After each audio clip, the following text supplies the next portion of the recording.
Wow, thank you so much for the opportunity. You know how you say if you look around you and you notice people are on the honorary disc, it means they're honorary, you're on the honorary disc? I have 4 members of my family who are struggling with moderate to severe mental health issues. Do I need to worry about anything?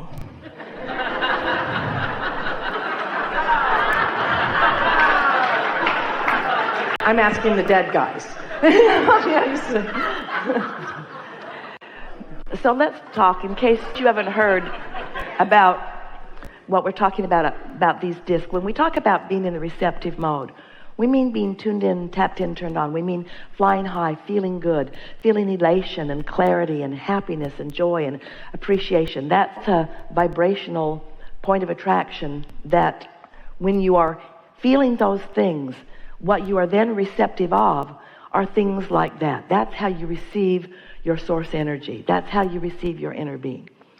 But let's say that something has happened and you're feeling vulnerable, or like there's some injustice that's happened and you're really feeling ornery about it. People write letters to Esther. They don't know what the word ornery is. Apparently it's a much older word than this society understands. It just means cranky and cantankerous and just looking for something to pick a fight about. And so if you're feeling like that, then when you look around, often you notice that the people around you seem to be feeling like that too. And it isn't because you turned them into that. It means you met them there. Well, the important thing about understanding about law of attraction is that you didn't create your family. You didn't create their reality. You didn't cause them to be who they are. But sometimes you live similar life experiences, and so sometimes you turn out in similar ways. You don't need to, but often you do, because you are observing the same surroundings and often talking about them a lot, and so you are inciting in one another similar vibrational frequencies. It's sort of like once the ball gets rolling, let's say you have a negative vibration, negative feeling vibration going on, and you're not aware of it, because you don't know about the power of your emotions. So you don't do anything about shifting it or changing your focus or trying to feel better. So it just gets worse and worse and worse until it becomes a manifestation. Well, once a manifestation has occurred, it's more difficult not to notice it. So there's just a perpetuation of, I felt ornery and here's the reason. And so I'm ornery and now I've manifested this, and now I've manifested this, I'm even more ornery. And now I'm ornery, and now I've manifested this, and now I've manifested this, I'm even more ornery. So it's logical, isn't it, that people are observing, and what they are observing then is affecting their vibration. But the key, that's why we began talking about unconditional alignment. Not letting the conditions that surround you be the reason that you offer the vibration that you do. So when you are born into families, you're not, in other words, there is so much fact or documentation offered by medical community and scientists where they want to say, if this is happening to this member of your family, then it's likely to happen to you. And the reason that they come to those conclusions is because they gather the statistics and they find the factual evidence that there are these trends, but they don't understand what the vibrational basis of those trends are. It's as simple as this. It's hard to not notice something that lives in your house. It's hard to not notice it, and it's hard to then not react to it. And so reactions are actions. It doesn't matter why you're offering the vibration you are. You're offering the vibration you are, and the universe is going to react to the vibration that you're offering. So it sort of looks like this. It feels a little futile and scary to some people who are only listening this far into the conversation, because it feels like, so someone behaves in a certain way, and you react to it, and because you've reacted to it, now you're having the same experience. But there is another way of going about this, because you don't need to conditionally react to anything. You can wake up in the morning when you are at your point of least momentum, and you can deliberately choose good feeling thoughts until that momentum takes you into the receptive mode. And now you're rendezvousing with your inner being. Now you're rendezvousing with other happy people, you see. The whole point of talking about unconditional love is to say, don't let the conditions control your response.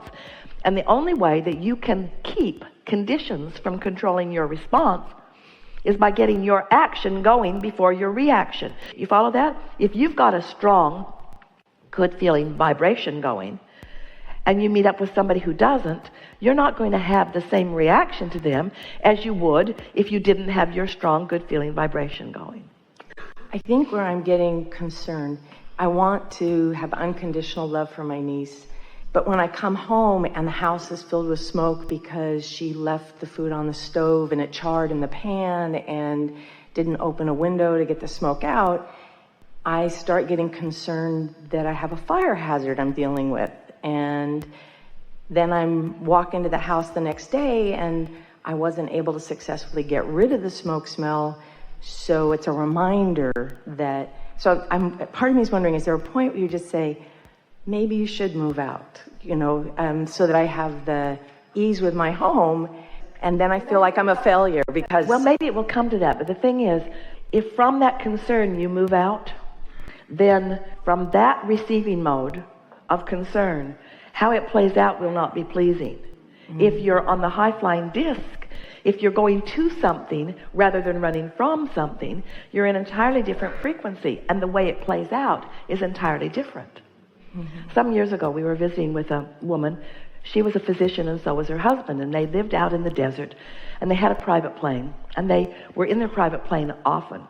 And they had a young girl. She was not quite a teenager, and another young boy who was still in grade school. But all of them as a family were listening to Abraham recordings, and they were reveling in the newfound knowledge that they create their own reality. One day, they came in for a landing and misunderstood the direction of the wind and landed from the wrong direction, and their plane flipped over and caught fire. They weren't hurt badly, some minor burns. They got out of the wreckage, and now this mother is back in the hot seat wanting to find words from us that she could soothe her children, because they're upset. If we create our own reality, how did that happen? And we said to her, hardly anybody walks away from plane crashes, but you did. From your high-flying disc, you had an experience, but your reaction to it is what matters now. You see what we're getting at? Don't argue for your limitations, and don't beat up on yourself for having negative emotion. No one wants their house to be full of smoke, but don't get carried away with it either. Don't react to it in a way that makes it worse. Okay. And here's the bottom line in all of this, and this is a wonderful leading edge discussion. It's impossible not to react to something and make it worse if you're in the vicinity of what happened.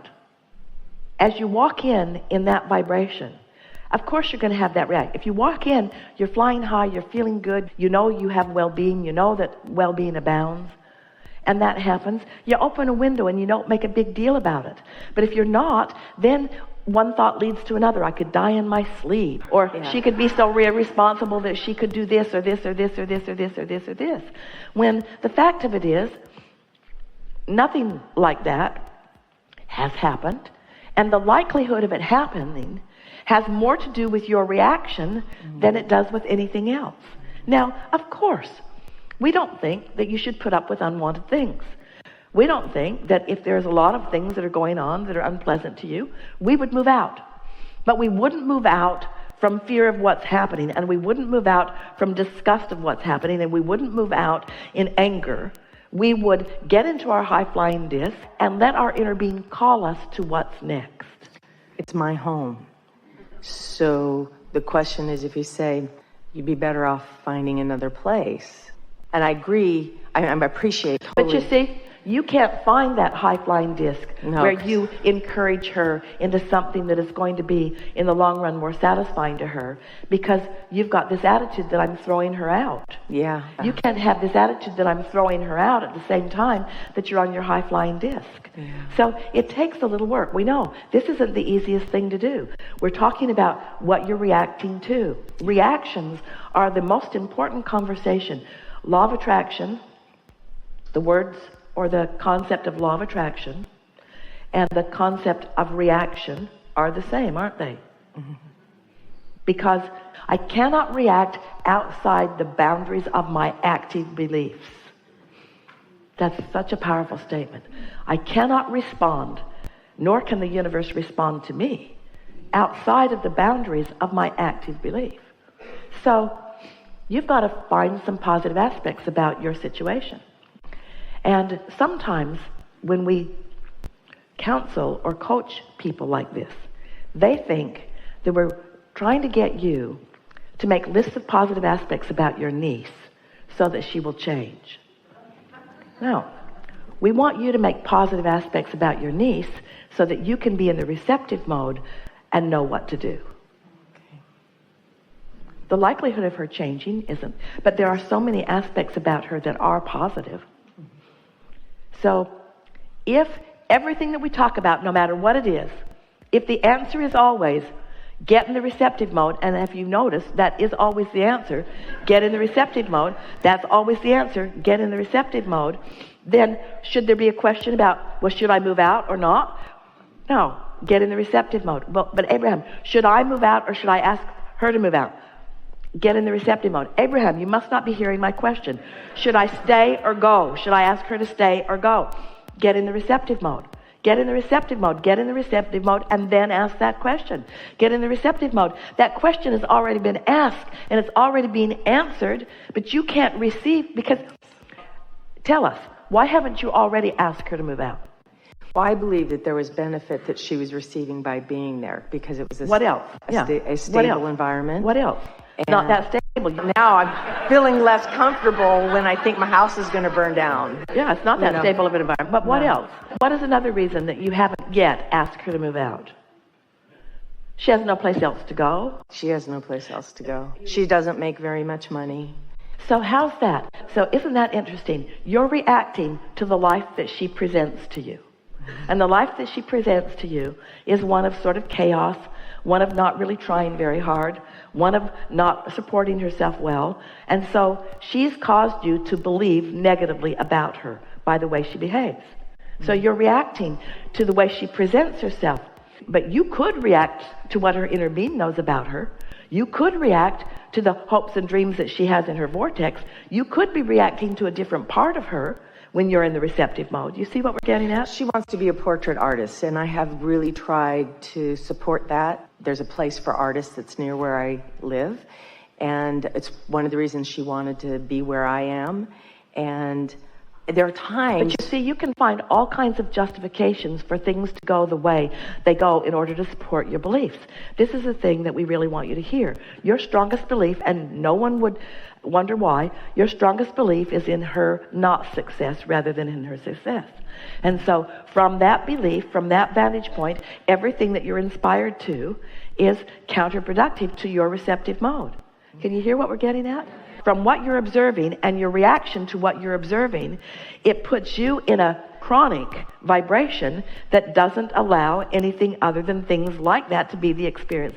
So most people would not be as patient as you've been. They would make a decision, but it still wouldn't end there. In other words, you'd still be aware of her, and then you'd feel guilty about what comes next and worried about what comes next. And chances are she'd move right back in, and the whole thing would start over again. So rather than reacting to what is, you want to figure out how to be a reactor to well-being, how to be a reactor to source energy, how to be a reactor to what her inner being knows about her, which means you've got to take your attention off of what is in order to even get there. Well, there's a case to be made. Maybe that was a receptive mode conversation. I want to believe in her ability, but I can't do it when she is stumbling and bumbling and fumbling right in front of me. So maybe some space between us would give me a better opportunity to believe in her the way her inner being believes in her, and maybe I could be like a satellite dish that beams the signal in a little bit stronger. She's easier to love from a distance. Yes, that's true. She's easier to love from a distance. And there are all kinds of layers of things. What's your belief? Do you believe that it is your responsibility to take care of people who cannot take care of themselves? That's a belief that most humans still have, even though your inner being is wanting you to promote their independence. Your inner being is not wanting you to cut them off. Your inner being is wanting you to promote their connection to the real stream of